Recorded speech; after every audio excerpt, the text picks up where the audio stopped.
Going to officially proceedings, and and welcome everybody for joining us here today, and good afternoon to everyone. And again, welcome to our UPF Australia webinar, where today we have two fascinating topics for you. My name is Will Abdu. I'm the Assistant Vice President of UPF Australia. And today we're having to talk about two important topics. The first topic is attachment style influence on by guest speaker Darlene Haddad. Darlene today will unpack one of modern psychology's profound development theories, which delves into the core of whom we are. She will explore the fundamental principles of attachment theory, examine unusual and thought-provoking cases, and explain how our internal understandings of ourselves is shaped and how our early attachment experiences follow us across our lifespan, and briefly analyze the four attachment types. I'm just giving you a background on Darlene. She has lived and worked across 3 continents in Canada, Middle East, and Australia. She developed a deep sense of curiosity about societies, cultures, and religions early in life. She completed her Master's in Communications at the University of South Australia and an honours degree in Psychological Science at Queensland. Her experience in people management began with her 6 years career at BDM for a multi-million-dollar engineering and petroleum company in Kuwait, whose main client at the time was the American Army. She then pursued an 8-year career as an international psychologist with a wide population group, deeply enhancing her appreciation of people, including having her psychology training experience under the supervision of a Canadian licensed psychologist. Over the years, she has worked with international advertising agency, consumer analysts, conducted dozens of lectures, seminars, and facilitated numerous training courses. Without further ado, I now present you with our guest speaker, Ms. Darlene Haddad. Thank you, Darlene. Well, thank you, Will. Thank you very much for this very warm welcome, and a good afternoon to everybody who's joined today. People from all over the globe. What a wonderful way to come together today. I really hope you're all doing well and been safe and sound during this recent COVID crisis. So, life without emotion, calling this chicken parmigiana. After all, everything in life that we feel is because of the attachments that we create. It might be with things, pets, or with people. So let's talk about your phone, for example. If your phone screen breaks, you end up feeling sad and frustrated. So why is that? Because you're attached to it. In life, the people that hurt you the most are the people that you're most attached to. All experience this in life. And therefore, I'm here today to present to you this beautiful topic of attachment styles and their influence on relationships. Today's topic on attachment theory, I will be discussing the basics of it from a purely psychological perspective. It is a huge topic, and a mini webinar would not do it justice for such groundbreaking discoveries in the field of psychology. However, the aim is to give you a brief introduction for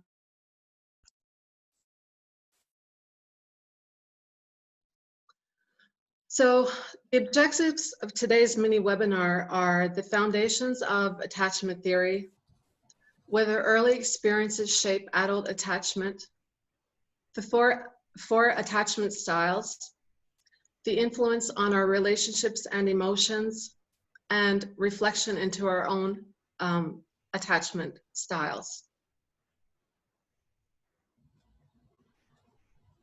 So I think it's appropriate to define what is attachment, and is a emotional that connects one person to another across time and space.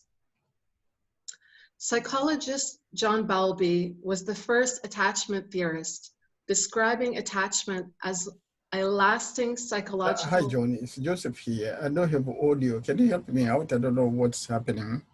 I log up through the link given, but I can't get the audio. Thanks. Bye. Sorry, there was a disturbance there. Okay, so as I was saying, psychologist John Bowlby was the first attachment theorist, describing attachment as things between human beings. What is attachment theory?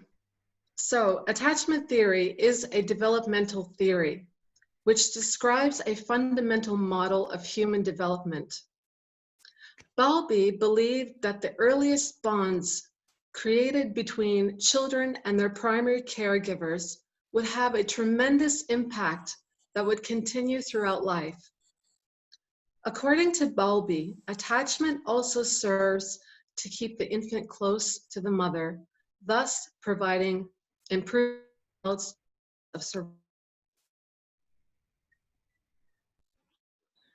John Bowlby traced the conflicts with our partners back to our earliest experiences. Close emotional bonds that developed with primary caregivers affected aspects of personality development and quality of future relationships. It has only been since the 1950s that we have really begun to understand from a scientific perspective the critical importance of the first years of development. Before the 50s, we didn't have a structured understanding of how these early years shaped our physical and mental development later on in life, and the roles that early attachments have on us.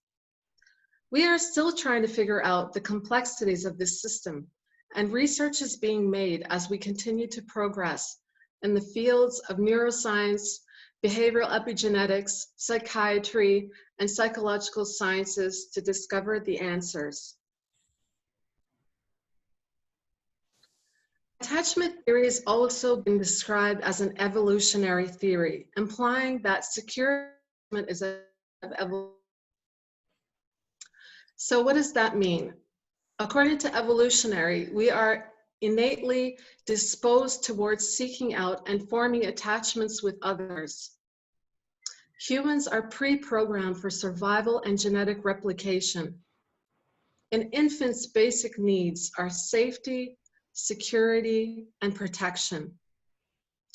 Inbuilt reflexes from birth, such as grasping and rooting, proximity-seeking behavior, such as crying, are all part of evolution. What does it matter? The most important aspect of developmental theory is that it links our past experiences with our present learning function. The brain of an infant is rapidly growing and strengthening its neural connections. The development of the brain is influenced by many factors, including a child's relationships, experiences, and environment outside of the womb. As children and babies are wired for survival, they will naturally change their behavior depending on the responses they receive as infants. The emotionally developing brain is underway. Self-regulation, empathy creation, self-esteem, reliance, educational success, focus, independence, friendships, depression, and anxiety are all being shaped. The beauty of attachment theory is that it can answer the most perplexing questions about human behavior, such as, why do we continue to desire love and comfort from those that harm us and neglect us? This is an extreme and shocking case of cruel childhood neglect. In 1983, a healthy, normal Ukrainian girl, Oksana Malaya, was born to neglectful alcoholic parents. One cold night, while her parents were extremely intoxicated, she crawled into the dog kennel to keep warm. Over the next 5 years, she continued to live with the dogs, no longer identifying as a human, but the dogs became her own family, and she identified with them as her own species. She ate raw meat, walked on all fours, barked, and slept in the kennel with them. The dogs gave her love, protection, and acceptance. The authorities were eventually alerted, and when they approached her, the dogs protected her. And she charged at them on all fours, barking like a dog, basically behaving like a dog. And when she was removed, she couldn't walk upright and was taken to an orphanage, told to walk, talk, and basically become human again.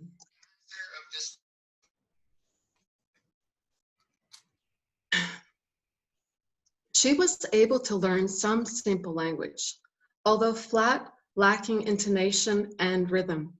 Her cognitive abilities as an adult were shown to be the same as a 5 or 6-year-old. The detrimental effects on her were long-lasting even as an adult. When she felt lonely, she would go into the woods to be alone and to act like a dog where no one would notice her. At years, Oksana had a burning desire to reunite with the parents who once neglected her and left her to survive in the most inhumane conditions. Her father agreed to meet her, but her mother had disappeared. After an awkward meeting of staring at one another for a long and uncomfortable time, emotions overwhelmed her as she walked towards him and held his hand. This case shows us that secure attachments since childhood can have to be a human. It could be even with an animal.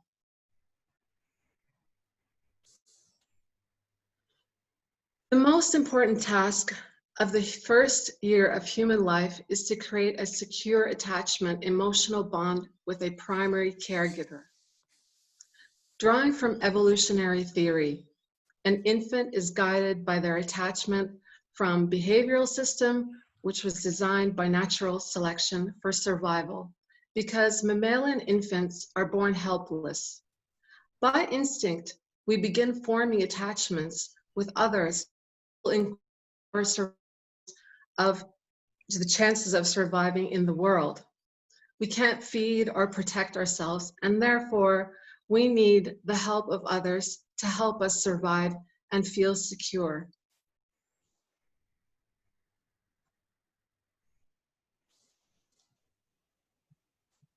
Sorry. All of us start out in life not knowing who we are or what we are. We depend on others to discover more about who we are. One of the most important features of early attachment theory is that during our critical years, we delay stress and our emotions. This self-regulation component is so critical in our development, because it will shape how we will see the world, whether it is a safe and secure place or a dangerous one where people are not to be trusted. Long before infants are able to speak, they will adjust their actions and judge others as either someone who will attend to their needs and make them feel safe and protected, or whether their caregivers are inconsistent, reliable, or helpful. The baby communicates non-verbally, as it cannot regulate its own emotions and states of fear. The baby craves a sense of safety, and it depends on the external regulator to downregulate fears and stresses and bring them back to a tolerable state. The baby is learning that, can I trust others to help me feel safe in this world? Studies in African cultures with large tribal communities found love a universal thing. And so how children form attachments within a culture is the same for children no matter where they are.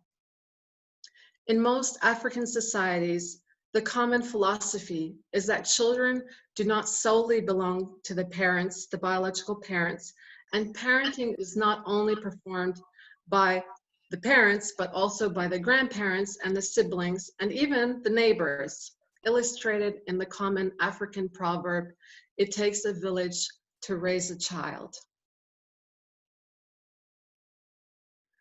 In light of this information, do develop 3 or more secondary attachment bonds, have a higher self-esteem, more resilience, and have less mental health problems later on in life.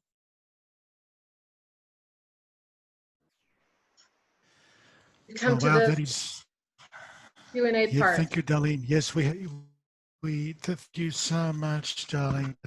Fascinating, fascinating insights into emotional attachments. I'm going to now ask our participants if they to put their hands up via the action buttons, or if they unmute themselves, if they have a question or a comment for Darlene at this stage. Randall, you can go ahead. Go ahead, Randall. I jumped to the front of the queue, did I? Sorry about that. With some of the teachings that I've been looking at, I don't know if you can see on the whiteboard behind me, but the growth period of a child, for the first 7 years, they have to know that they are, I think that's what you were talking about with the attachment of the child, and then it goes on to different levels of being able to go outside of themselves and share and be able to, trust to. This is the type of thing you're talking about, isn't it? Yes, that's correct. And I can't see your screen though, that you're, it's very bright and I can't see it clearly though. But yes, you're exactly on the right track there, Randall. Okay. Oh, hang on. Actually, I think the camera may also be reversed there. So I'll just see if I can reverse that. Oh, anyway. That's okay. That's okay. No, that didn't work, did it? That's okay. Basically, that's what I'm talking about. Can you see that? Attachment theory, unconditional love. Yes. Yes, this is exactly related to what we're talking about. That love is a powerful force, especially in the first years of life. Yeah. So the first 7 years is vital for people to know that they are loved. And for people that get up to 40 years old, but never went through that first 7 years of knowing that they are loved, didn't have a stable family or put at least 3 sources, as you were saying, I think that they're still at the emotional level of, 7-year-olds saying, gimme, gimme, gimme. Right, yes. Yes, thank you for the contribution. That's exactly what we're on today. So a comment. it would be nice to discuss this further more later on, Randall. A comment from me, please. I like the, well, I noted your example of the Russian girl. I do remember that some years ago in the Russian media. There was the other case, if everyone remembers, I think we're all in that, and the fall of Ceausescu in Romania, the fall of his style of communism. And there was an abundance of infants that were in adoption homes. And I don't know if anyone remembers, but basically, as you said, the children stopped crying because they were used to the carers coming in and not having food because the country was in a state of array. So after time, a child would normally raise their voice if they're hungry, but they stopped even raising their voice if they were hungry. Yes, that habit of, for even children will find out that that attention issue. Yeah, that's right. Yeah, that's a great perspective and point. Yeah. Can I Dr. share? Apollo, sure, Dr. Apollo, go ahead. Can I share one experience, which is a problem in settlement here? Yes, Listen, hi, Dr. Apollo. you hear me? I can hear you. How are you? Fine. How are you? Sorry, I came in a bit late. I'm home. Now, the experience I have is a very mini one, but you can comment on it. Recently, I did a study in Shepparton, and the interest was, how do we help younger people who are suspended between some kind of rejection in the mainstream when they try to go back to their families? The story is, when people arrive here in Australia, the families encourage them to go to school, to study, to achieve. Here, I'm not talking about the more any they do that. When the children try to adapt to the mainstream and fit into the schools, they actually neglect the values, the connections of the families, because they see that that's backwards. Western Australia is progressive. Being in the regional area, like a Shepparton, those who went into the mainstream and tried to join, they were in a way rejected by those groups. So they realized that they need to go back to their own families, but they are halfway rejected in the backward, and the front one is also rejected. So they remained suspended. My assumption paper that we need to use the attachment theory and Ubuntu theories to try to bring these people into a comfort. I don't know what comment you make. Oh, I'm really happy to hear that comment. That's really great to hear that comment. It's a great contribution, and it's very important because attachment theory does answer a lot of the problems. It gives a roadmap to human beginnings, the human beginnings, and you can really find out and discover more about people through this theory. And I think it's one of the most important theories in psychology. Yep. So the fact that you've mentioned that and you're using that just really adds a lot of value to this conversation. Thank you. Hello. You're welcome. And I have Lanimo, go ahead. Hi everyone. I'm Dr. Sankalp Jain, and I'm joining from India. And Darlene, it was a very beautiful presentation you have given. Yeah. Only thing I would like to add is the concept of holding environment. There was Dr. Donald Winnicott. He has given the psychological perspective of holding environment. What it says that how a mother, and here mother can be anyone, it can be a father also, a male member also, but it is said from the day one when the baby is born, holding how the mother feeds the baby, how the mother holds the baby, how the mother bathes the baby, everything is connected. And when we study child psychiatry, my professor always used to say, if a child is lying to his mother, it means when he first told the lie, the mother must have overreacted. So developing a true sense of self, true self and false selves starts early in the childhood development, right? So Absolutely. these are the seeds that are ingrown from the day one. And you're seeing the consequences of the type of seeds you have sown in the early childhood, right?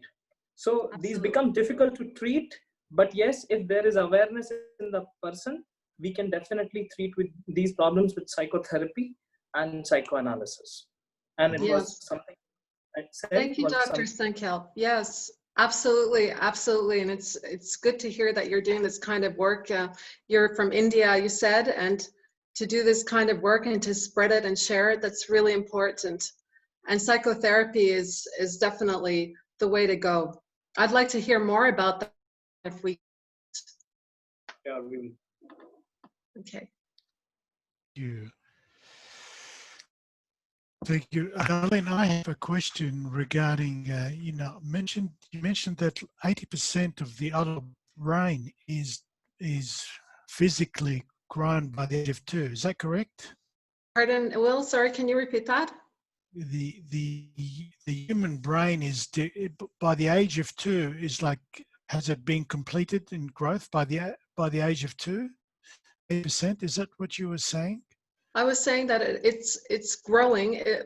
The human brain, obviously I'm not a scientist myself, but what I do know is the basics of the human brain has already been shaped in vitro inside the womb. So when it's coming out of the womb, it's already shaped and has everything in place. And it's rapidly growing. So in the first couple of years of life, it's having a very fast growth spurt. And then in this period of time, it's a very vulnerable time for the brain because of the way that the firing and the wiring in the brain is happening so quickly, and it's strengthening the networks so that having a experience, those bad experiences are being strengthened in the brain. If you're having a positive experience, those positive experiences are being shaped. So at that moment, that critical period of life, those first couple of years are extremely critical, because once the brain has been shaped and wired, that will stay with you, and it's harder on later on in life to unlearn what you have learned. So I'll ask you, for example, can you unlearn riding a bike? How can you unlearn that? You know, it's so deeply connected in you. It's just an example. But how can you unlearn things that are so deeply wired inside of you that you learned as a child? Can you learn these? So what I'm trying to say, Will, is that once these emotions and these connections are formed in the critical periods of life, it's very hard to undo them, unlearn them. But I'm not saying it's impossible, because neuroplasticity tells us that it is possible. Sure. Darlene, I have a question for you. For that, just go ahead, Dr. Yeah. I'd just like to know your views on the negatives or the cons of deep attachment. For instance, in certain fields such as detachment, particularly in adult life, to mitigate the risk of deep pain and emotional trauma or mental ill-being resulting from loss, bereavement, etc. Now you started off by using the analogy of the mobile phone. Yes. I reckon the loss will be far less if you're not that attached to it. So my view on this, particularly in adulthood, to try to trod a path of least resistance, if you like. Thank you. Dr. Thank you, all of us. You've thought forward. So you're thinking ahead, and these are the questions that we'll be discussing in the second part of the presentation. I'll be definitely addressing those, and if you're still not satisfied with after we speak in the second part of the presentation, if you're still not satisfied, we can continue that discussion furthermore. Sure, would love to. Thank you. Thank you very much. Well, it's Dr. Shahid, do you have a question, or did we go to second section to start? Do you have a question? Please unmute. Yes, I do. Thank you, Darlene, for very informative conversation on attachment. My question is, how does subconscious and conscious mind tends to react to attachment. Because from my minimal understanding, I'm not a psychologist. My minimal understanding is that conscious tend to be more active because it is continuously getting different types of information. Yeah. But subconscious mind has the hurt and, you know, if a child has been abused or things like that, to be recorded in the long-term memory, which they never forget. And that tends to affect their personality, affect their attachments to people, etc., etc. So I would like to know your comments on it. Thank you very much for a very informative discussion. Oh, thank you, Dr. Sheikh. So for this, I'd like to answer that specifically focusing just on this subject, because obviously the conscious and the subconscious mind and the unconscious mind is a very big subject, and it's definitely beyond the scope of this presentation. But what I can say about it is that I like to look at it as Sigmund Freud looked at it, and it's like the iceberg, and that when you have the tip of the iceberg above the water, that's only a part of the mind, what we see, the conscious, and beneath that are surfaces of the sub levels that are so deep within us. And with attachment theory, the way that the subconscious and the conscious work is that within the first couple of years of life, we're developing memories, we're developing experiences based on inbuilt automatic reflexes and actions, which are based by evolution. So we develop to do these things over time. So when we respond, it's not that we're thinking about these things. So a baby doesn't think, oh, I have to cry now to receive my food, or I have to now my attention from my parent. But as these things are happening, the baby is developing this memory formation is happening. Memory formation is happening. And while this memory formation is happening, it's being stored very deeply inside of the mind. So that later on in life, when the baby does get older, you don't recall. Like, I'd like to ask you, do you recall anything before the age of 2 or 3? I mean, I'd like to ask everybody, what's your earliest memory? You think about it. Can you remember? How far back can you? So the early memories that have developed get stored in our unconscious mind, subconscious mind. So what happens with these working models, which we're going to discuss in the second half of this presentation, is that these behaviors later on are triggered by subconscious, unconscious thoughts that you aren't aware of. Yeah. So you're not consciously, when we talk about relationships, you're not consciously aware of why you're feeling angry. You yourself and say, I don't know why I'm behaving this way. Or you'll repeat the same action with many partners, and you'll say, why do I keep doing this? I can't understand.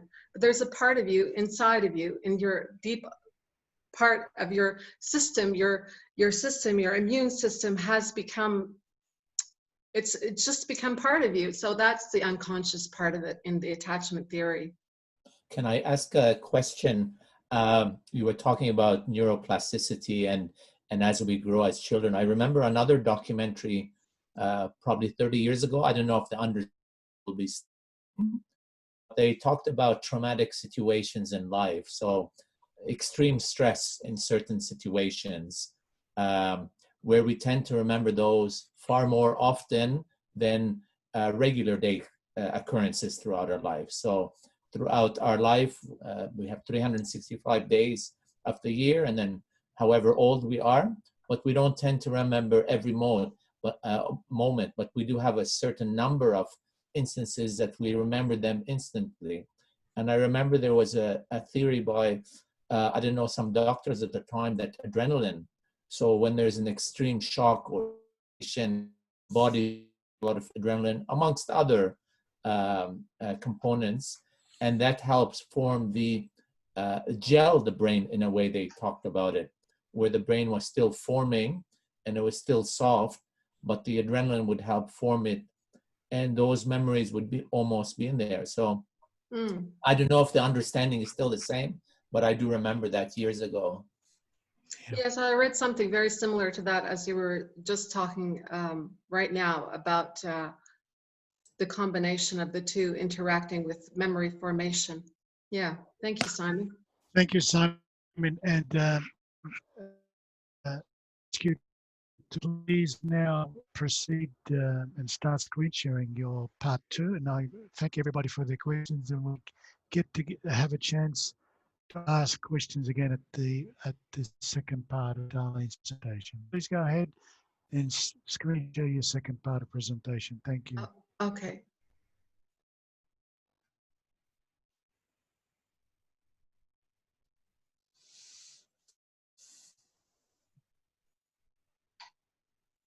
Just a minute, Will. Just bear with me. Sure.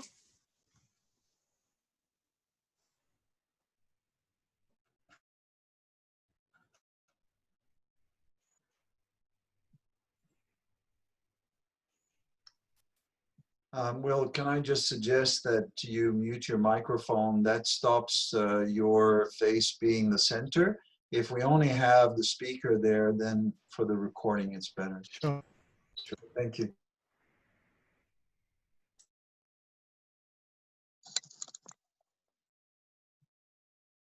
I'll just have to start this over because it's not, stop share. Darlene, we can see your presentation on this side. See your presentation. Just continue from where you left off. Yeah, just a second. You'll have to bear with me because it's not working the way I had it before.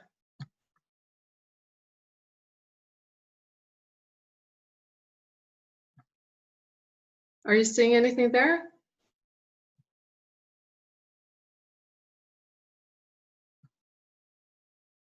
Yeah, Darlene, we can see Q&A full screen. Yeah, just go to the next slide from your end. Yep. Okay. I'll just have to.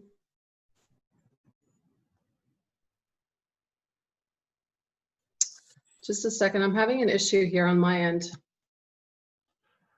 It's all right. Okay. And now you want to show that without the notes?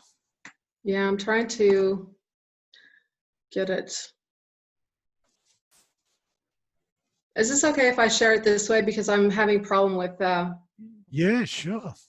Is that If okay? you go to view, you might be able to get to screen, and that would just show the note with the thing without the notes. What's Is up the top there, and then you can choose what view you see, and then you can choose screen rather than normal or notes. Yes, I had it in the slideshow properly that I wanted, but it's Yeah. not. Here you go. There you go. Okay, just don't touch it, leave it there and continue. Yes, but I need to see my notes because I'm not able to see my notes now. All right. Click the present.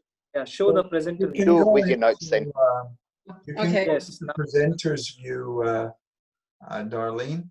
So Yes. Now. Yes. Yeah. Okay. Okay. Perfect. Perfect. Okay. So, the most important relationship you can ever make is with yourself. So to be in a healthy relationship with someone, you should firstly be in a healthy relationship with yourself. One of the most important features in attachment theory is that our learning experiences help us develop our own unique internal working model. These are sets of expectations and beliefs about the self, others, and the relationships between the self and others. So if you cried when you were hungry, As a child and you received love and support in return, you developed a sense that you are deserving and worthy of love. If you were abused, neglected, or unloved as a child, you developed a sense that you are unworthy to be cared for by others, and you learned to rely upon yourself. These types of positive or negative responses get etched into our nervous system and memory centers of the brain. These then become deeply engraved unconscious memories within us and become hard and rewired later on in life. So our thoughts crystallize into habits and which solidify into behaviors. And these models are working models, which means that they can change according to our life experience. As I was saying before, they can change, but as children do get older, the models become more resistant to change. According to John Bowlby, there are 4 stages of attachment. So there's the pre-attachment phase, which is birth to 6 weeks. There's the attachment and making phase, which is weeks to 8. There's the clear-cut attachment phase, 6 to 8 months to 18 months. And then there's the formation of reciprocal relationships, 18 months to 2 years on. I'm just going to go through them briefly. So during birth, up to 6 weeks, the baby's innate signals attract the caregiver. The grasping, the gazing, the crying, the smiling while looking into the adult's eyes, which we were talking about before in the Q&A. When the baby responds in a positive manner, the caregivers remain close by. Parents are encouraged to remain close as they are comforted. Babies recognize the mother's fragrance, voice, and face, but they are not yet attached to the mother, and they don't mind being left with unfamiliar adults, as they still don't have any fear of strangers.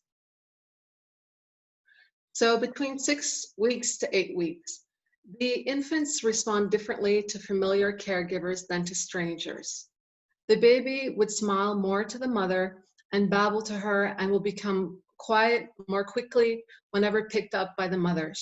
Basically, the child is being comforted and learns that his or her actions affect the behaviors of those around them. They tend to develop a sense of trust where they expect the responses of caregiver when signaled, and they don't protest when they get separated from the caregiver. So these early stages are important for the development of trust and self-esteem. From 8 months to 2 years of age, the attachment to familiar caregivers becomes evident. The babies show separation anxiety and get upset when an adult on whom they rely on leaves. Anxiety is between 6 to 15 months, and it occurs, depends on the temperament and the context of the infant and the behavior of the adult. The child would show signs of distress in case the mother leaves, but with the supportive and sensitive nature of the caretaker, this anxiety can be reduced. So finally, from 18 months to 2 years of age, with rapid growth in representation and language by 2 years of age, the toddler is able to understand a few factors that influence the parents coming and going and can predict their return, thus decline in protests. The child can negotiate with the caregiver to alter his or her goals and requests and persuasions, and the child also depends less and less on the caregiver at this age. Most of the work on attachment theory in human infants originated in the 1950s and 60s with the work of psychoanalyst John Bowlby, as we discussed before.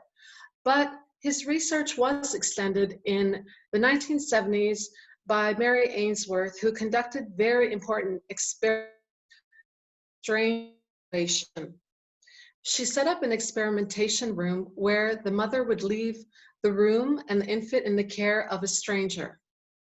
She examined the infant's interactions with the strangers, as well as how the child responded to the mother upon leaving and returning to the room. She recorded the baby's activity level, play involvement, crying, and other distressing signs, proximity to, and attempts to gain the attention of the mother, and the willingness to interact with the stranger. So Mary Ainsworth was very influential in the development of from the 1950s with John Bowlby. As a result of her study, 3 attachment styles developed, but later on a 4th one was added.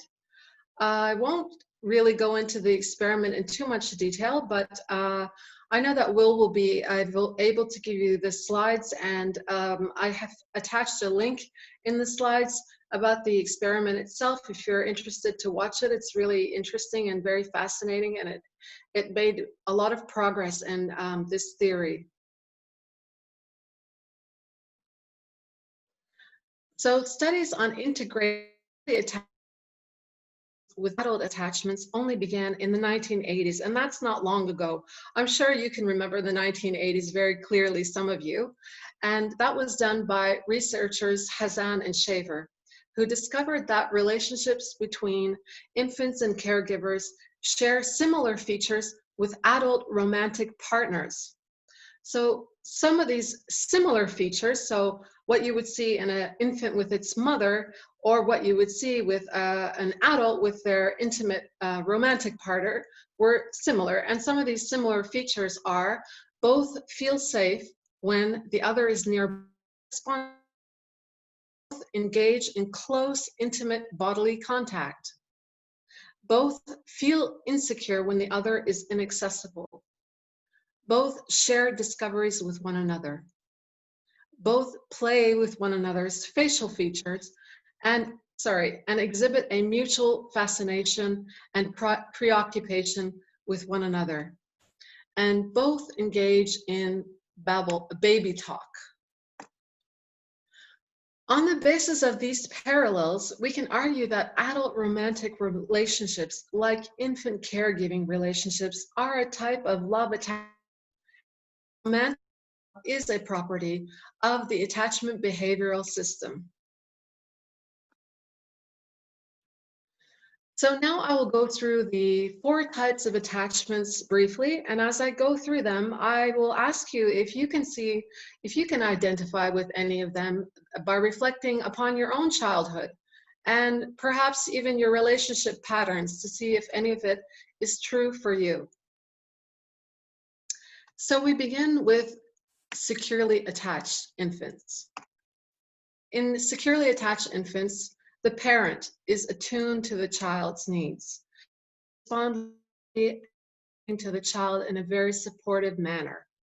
The primary caregiver is able to help regulate the child's emotions and provide a safe and secure base for the child to explore the world and return back safely.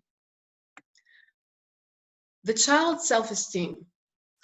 As the child grows, the secure and loving base becomes imprinted in the child's inner being with positive feelings that they have been validated and supported. So as an adult, they develop healthy emotions and are able to self-regulate as well as self-soothe others, because model and they secure adults have linked to a high need for achievement and a low fear of failure. They have developed high levels of trust in others, and they have high levels of confidence, self-esteem, and optimism. They will positively approach a task with the goal of mastering it and have an appetite for exploration in achievement settings. In relationships, securely attached people have excellent conflict resolution skills, are mentally flexible, they are effective communicators, and quickly forgiving. They believe that they can positively impact their relationships and care for their partner the way that they want to be cared for. They are able to seek support from partners, and they're comfortable with sharing feelings and having trusts in their relationship. Their relationships are tend to be honest, open, and equal, with both people feeling independent yet loving towards one another. The anxious preoccupied. The parent is inconsistent and sometimes available, so the parent is intermittently available or rewarding, and then inexplicably unavailable and misattuned. For example, an alcoholic parent. The mother is sometimes drunk, the mother is sometimes not. Sometimes there, sometimes not. Or the mother herself could be anxious and doesn't know how to deal with this, and have fears that she herself passes on to the child, and she limits the child's natural curiosity for exploration. The child may feel clingy, desperate, or anxious around the parent who is meeting of the emotional needs of the child. The child is always on guard, insecure towards the parent, wondering whether, am I going to be taken care of now, or am I going to be neglected? So this is very confusing for a child, and there is no stable base. The child's self-esteem develops an inner working model that is always vigilant and always anxious. They have negative views about themselves and their partners, and they may exhibit high levels of emotional expressiveness, worry, and impulsiveness. In relationships, they have difficulty trusting that others will be there for them because they couldn't trust that their caregiver could be there for them. They may feel clingy or insecure in their adult relationships, but what they are really looking for is high levels of intimacy, approval, and responsiveness from their partners, but become overly dependent and needy. Subconsciously, they are waiting to be rejected. These individuals overreact to the anticipation of separation. Adults with this kind of attachment style tend to do things, whether it's a text message or a face-to-face conversation. They struggle to communicate their feelings, worrying that their partner will always leave them, expressing insecurities and worries about being rejected. They also may interpret independent actions by their partners as affirmations of their fears. It's like a self-fulfilling prophecy. For example, if their partner starts socializing more with friends, they think, see, he doesn't really love me. This means he's going to leave me. I was right, I should never have trusted him. So their thoughts can lead to painful, self-fulfilling prophecy and even self-sabotage, because what they fear the most becomes the action and actually pushes their partner away. Dismissive avoidant. The parent may meet the child's basic needs, but they have trouble responding to the child on an emotional level. The parent may actually punish a child for being emotional and crying, like, stop being such a baby. Children in this situation learn that the best way to get their needs met by their parent is to act as an habit. They adapt by becoming removed from their own emotions and develop a pseudo-independent stance. So they believe, I can take care of myself. They feel subconsciously that their needs won't be met and won't seek much support from their parents, even when they're ill.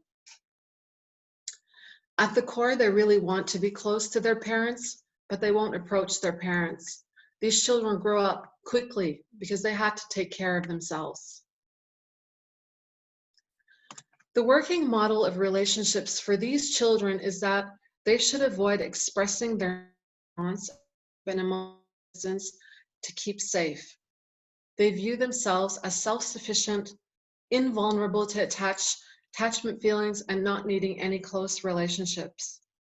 Due to an early lack of emotional closeness, they find it very hard to get in touch with their own desires or take a chance on getting close to others once they have grown up. As adults, they maintain their positive views of self based on their personal achievements, competence, rather than searching for feelings from others.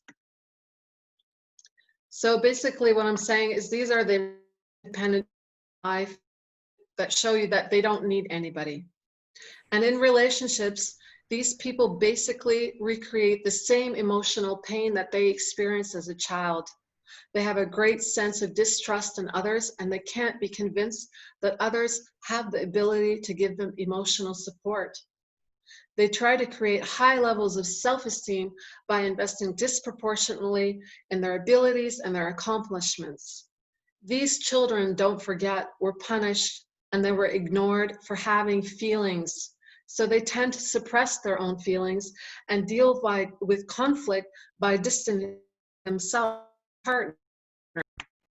These adults will reject or minimize the importance of emotional attachment, passively avoid relationships when they feel as though they're getting too close.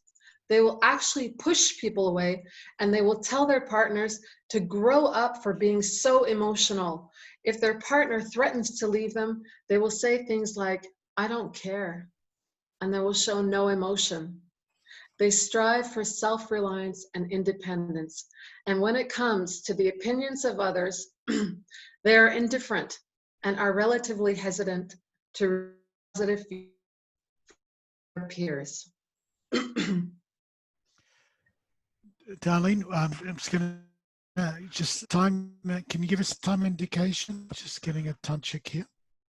Are we running over time, Will? Yes. Can you just? Okay, we only have a couple conclude. more slides and we're done. Okay. Thank you. Okay. So finally, the disorganized. The parent is when this parent is very frightening and unpredictable, and the child ends up feeling unsafe and insecure.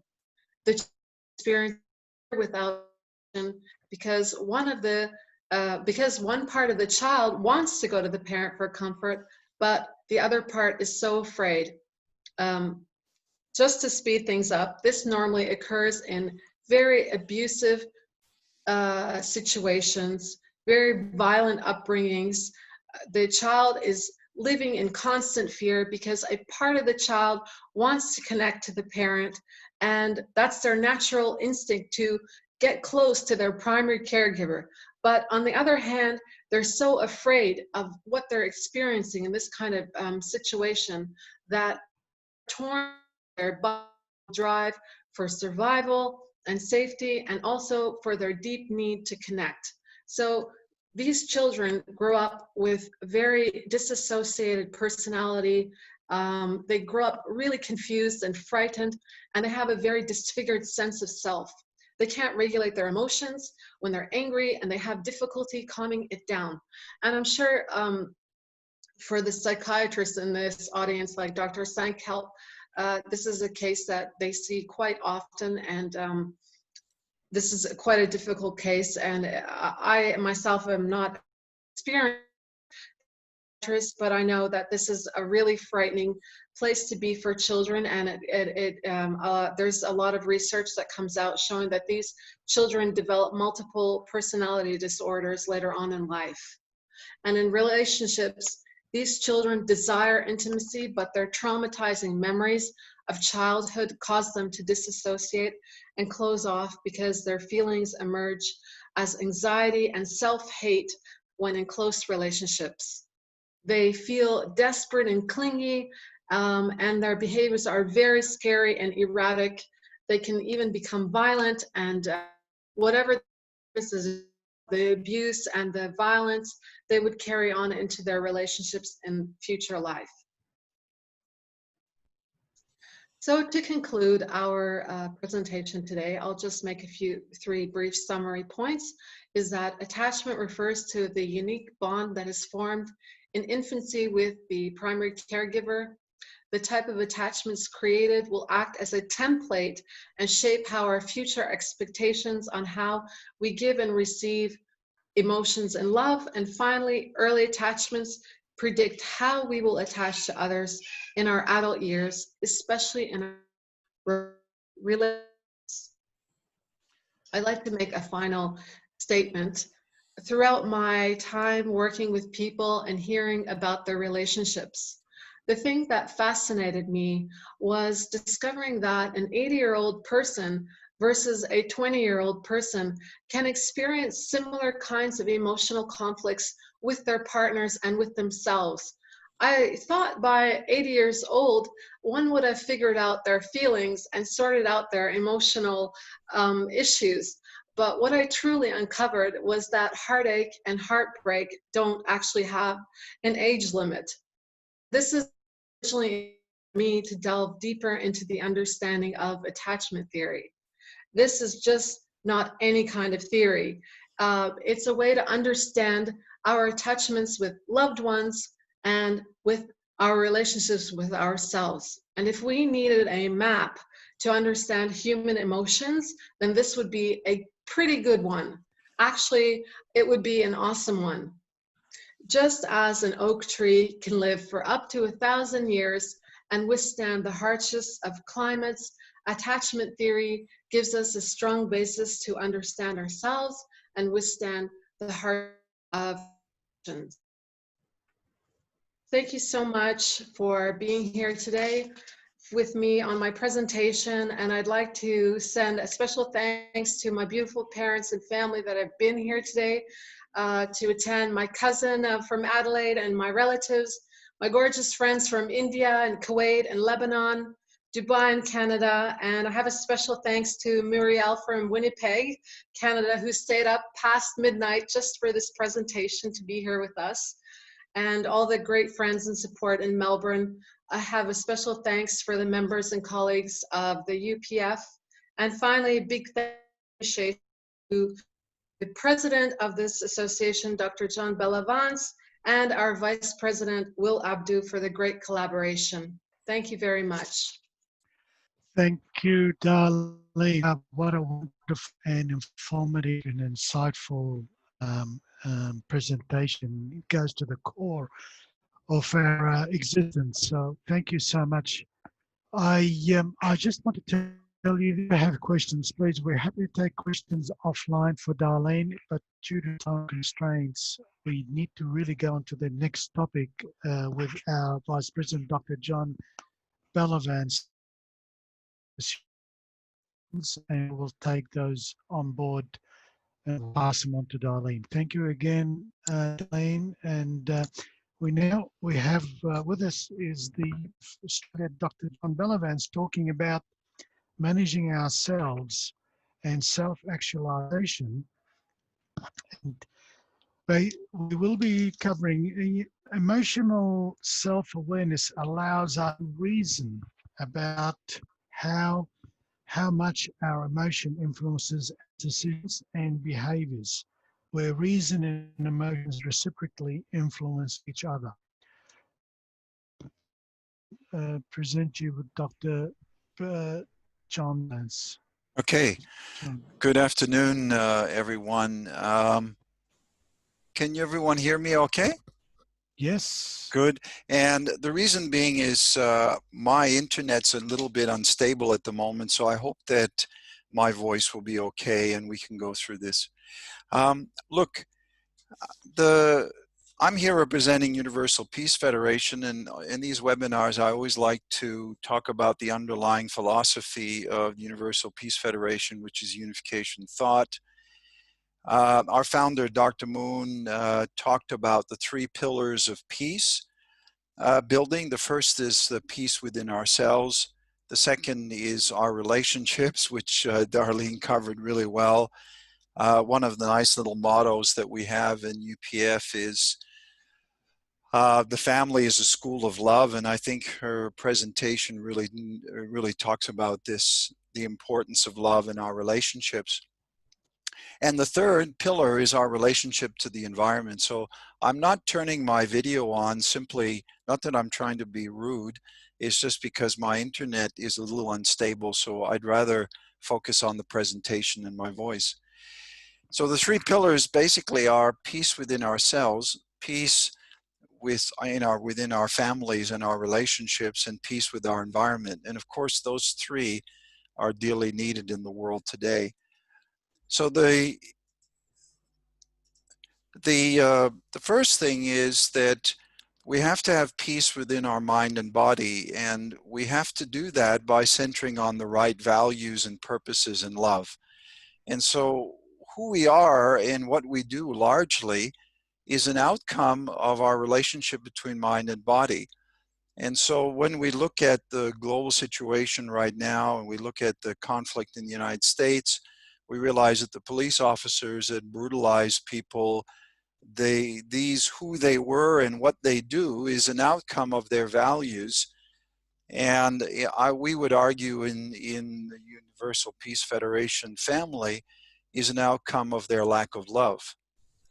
And so therefore, many people have, in spirituality and history, have looked at the concept of peace within ourselves, and particularly now mindfulness is a very popular concept, but it's an old concept. So when we talk about self-actualization, it means that for me, it means that I realize my values and my potential. And of course, that's what we all want to do. We want to realize our values and potential. So this relies on managing our mind and body, centering on our values and love. This determines who we are, what we do, and the values of a person, as I said, is largely determined by this relationship. Putting our mind to a task and doing it takes mind and body unity. Listening to another fully takes mind and body unity.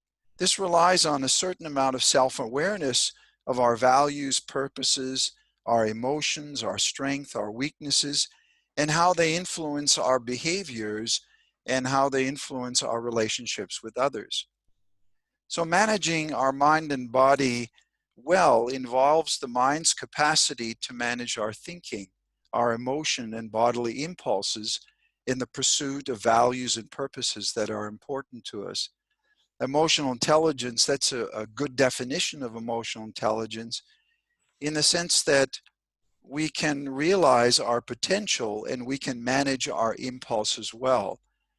So we realize that many people go around in this world and they have difficulty managing their impulses and managing their emotions or even being aware of them. So therefore, self-awareness of one's values and purposes and emotion strength becomes so critical. So basically by doing this, when we participate, for example, in a new activity, as Darlene talked about, we can change our mind, then our thinking, and we're training our brain and we're creating neural pathways. So I realized myself, one of my issues that I created neural pathways was that I tended to worry a lot. I've been a worrier. And I realized that worry is creating neural pathways, and it's something that can be changed. So first of all, I had to be aware of my worries and insecurities. And then as I became aware of them, I could gradually start changing these neural pathways.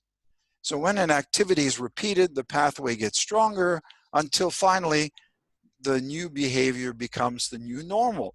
And for me, I found a great deal of peace within myself when I became aware of my insecurities. And I think what Darlene spoke about is, in attachment theory, is very clear that if we become aware of these deep-rooted insecurities, we can then begin to change ourselves and become and reach peace within ourselves. So when there's conflict between our values, for example, and our behaviors, we feel anxious and angry. And there's a lot of anxiety in the world, and there's a lot of anger. And I know myself, I've examined, why am I anxious? Why am I angry? Well, I can tell you one thing, first of all, is that I was not at peace with myself. So then I had to investigate, well, why is that? And I realized that when I was angry, it was often because I didn't live up to my own values. Now that takes a certain amount of awareness to do that. A lot of people are not even aware of what their values are, let alone that they're actually not living up to them. So the behavioral patterns that established in my brain, for example, for me, was seeking the approval of others, takes over, which goes against my authentic self. Because when we try and suck up to other people, we're really not being true to ourselves, and we're not at peace. It's not the fault of others, but myself. So in other words, I came to realize that this frustration and anger and anxiety was not, I may take out the anger on others, and that's the issue what we find in the world today, is there's a lot of conflict because people actually are at conflict within themselves. So that's why for us, the first pillar of peace is to resolve that conflict. So they're angry, but very often they're angry at themselves. So peace needs to be cultivated in the human mind and finally actualized in our behaviors. So understanding how to manage ourselves can be understood in this respect as a subject-object relationship between mind and body. The body moves according to the commands of the mind in the subject position in most instances, and the body pursues the mind's purposes.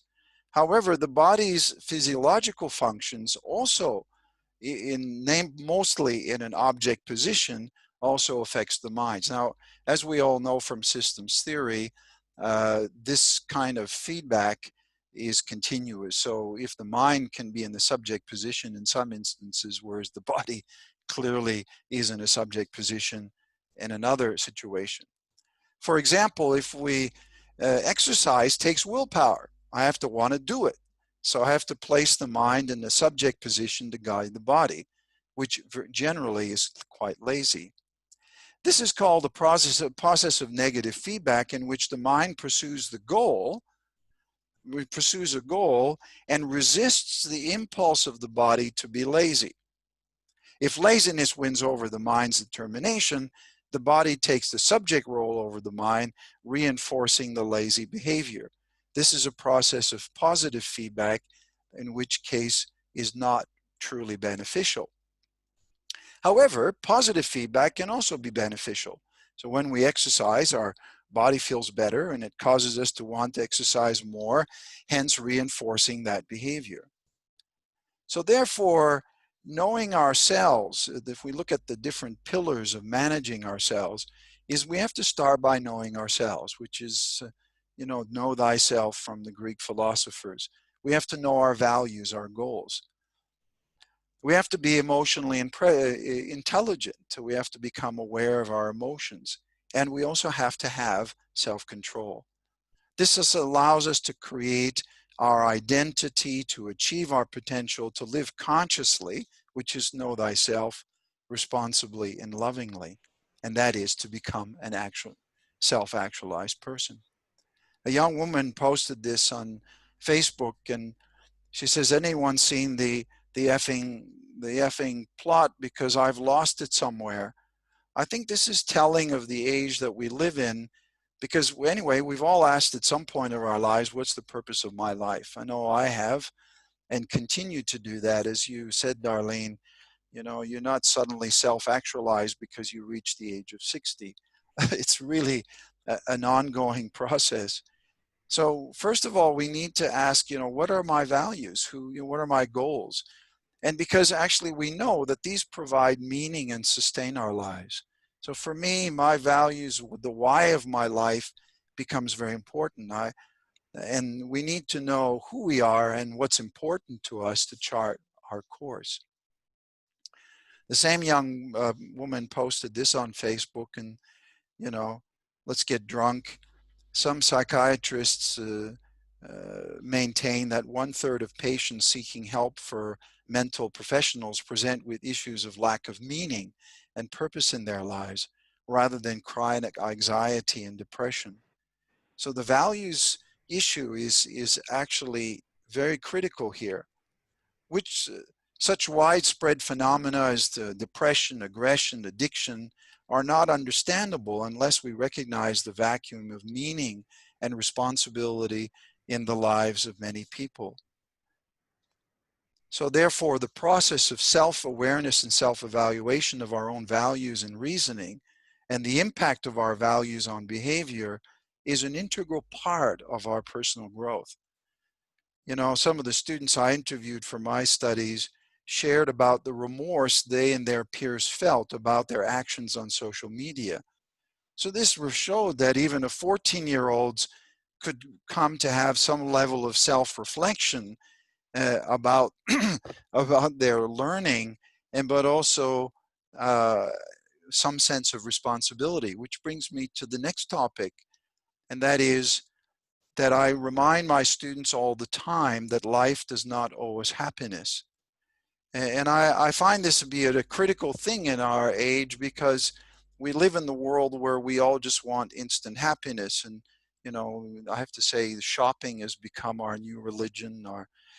You know, we need to find joy through material possessions and so on and so on, instant happiness. But actually, we know that one must have a reason to be happy. And once found, one becomes happy. Happiness cannot be pursued in that sense, but it's actually the result of how we live our lives. It ensues from how we live, the results of our action, the actualization of a potential meaning and purpose of our lives. The Chinese philosopher Confucius taught us that taught this concept in the practice of archery, that we can see this principle. And he said that when archers misses the center of the target, he turns to himself to seek the cause of the failure. Thanks for listening.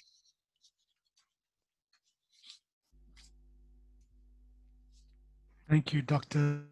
Bellavance, again for a great presentation. I have a question here for you from Dr. Suresh. And the question is self-actualization achievable when lower order needing the hierarchy as defined by Maslow remains unfulfilled?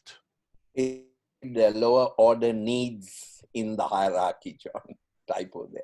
Yeah, well, there's no doubt. I mean, can you have peace without security? Can you have peace without a decent living? And that's why we live in a world where justice, social justice, becomes critical, because to consider those deeper aspects of life, you need to consider, we need to deal with much more the immediate needs of people. There's no doubt about that. But as Dr. Shahid talked to me, and he's here with us today, is that people in very poor environments can also achieve incredible things. The founder of this organization, UPF, is a refugee from North Korea who lived in a mud hut, who built an international organization. So the other side of it is that we can achieve great things. So there's two sides to that story. John? Yes, there's a... Yes, Dr. Apollo. Apollo, I Dr. just Apollo, want to make yes.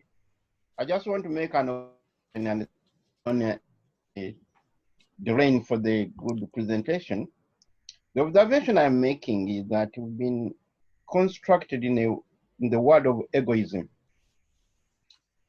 and people see themselves in the personal space. Whenever I try to go to them and talk about love, relationship, all of these things we are talking about, attachment and the rest, they see you as getting into their personal space, and they actually block of listening and hearing. The education process to see this kind of real meaning to life is difficult. But I'm that educating people and understand the meaning of peace, the connections of mind and body, when you start with yourself, is difficult because they see you as entering into their personal space. I always get challenged. Absolutely, Apollo. I mean, what we're talking about here is not an easy sell. I mean, let's face it, how many people really want to have conversations about what we're talking about today? I mean, these are these, you know, we go to work and we talk about the wine that we drink and the restaurants that we go to, but how many people really want to talk about fundamental change within yourself and in your relationship? I don't know how you guys feel. Maybe I'm just being a little, you know, dark here. I don't know, but it's not an easy conversation to have, and but it's so critical. And I think when we look at global events, there's no doubt that we cannot progress as a human race unless we actually have these conversations. Yep. I hope that that's my simple answer to that very Yeah, complicated I think question. Although, I totally agree with you, John, and the presentation. And I could see, without yet taking too further, the question of race and discrimination, where the particular type of people see themselves as superior and others inferior, and therefore treat each other with all sorts of things. The case we see in America, but not in America, even here in Australia and in many other parts of the world. But it's not only a color thing. You grow up in the family where one thinks is superior over the others, and children and siblings, and that's why we talk about love, husband and wife, and all those sort of things. It's lack of self-actualization. yeah. That's who we are and how we can relate to the others. Sorry, I better stop here. Yep. Anyone has for John comment?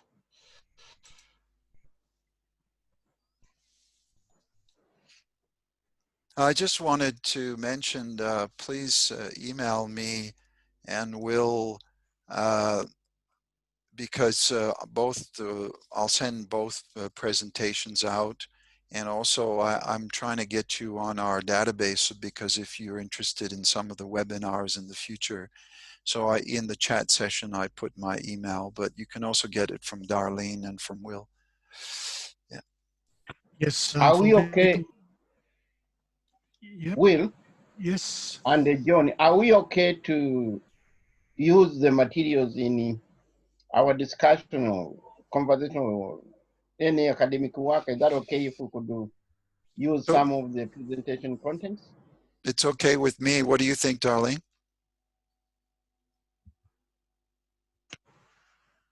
Yes, that's okay. Yeah. It's okay, thank you. Yep, that should be fine. And may I add to say, we will provide you with Darlene's details after this presentation concludes. If you have any questions that you want to follow up, including we will also send you her presentation.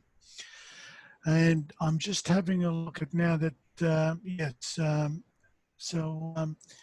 if there's no further questions or comments to make, I'm going to, Randall, oh, apologies, Randall's got his hand up. Go ahead, please, Randall. Okay, thanks. Just wanted to point out the point that John with one of the first things is the view of the self, and that was basically repeating what Darlene was saying, that the first connection is with yourself. Yep. And I liked how the two talks melded that way as well. So thanks to both of you today.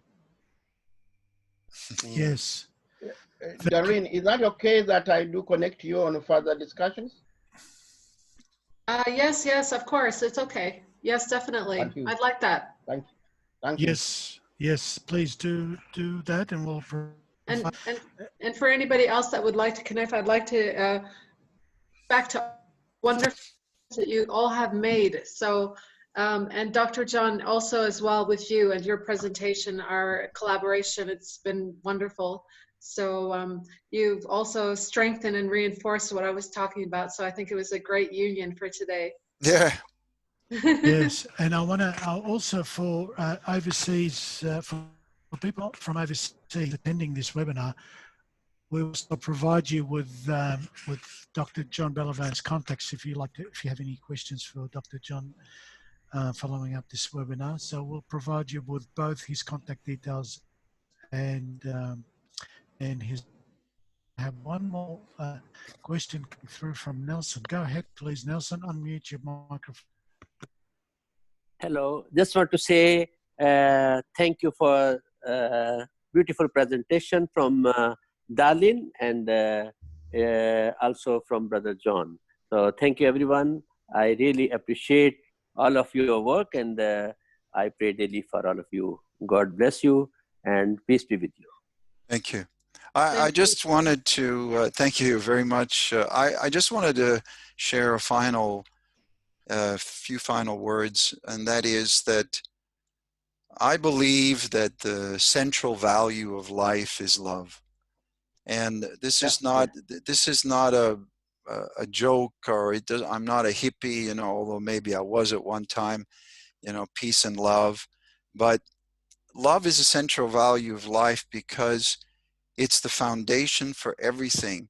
And so I didn't really talk about this, but with respect to self-actualization, when you want to have mind and body unity, certainly discipline is important. I talked about that, and mindfulness are important.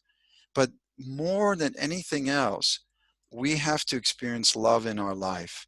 And love has a magical effect of making us whole and bringing us at peace. So it's kind of like the final equation, the final and most important thing. And as a spiritual person, for me, as a spiritual person, I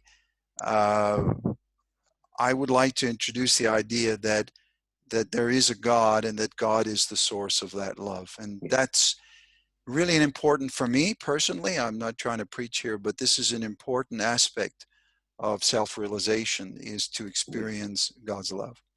Anyway, thank you. Thank you very much. Thank you. Well, thank you for those remarks. I would like to thank everyone for being on call and for joining us.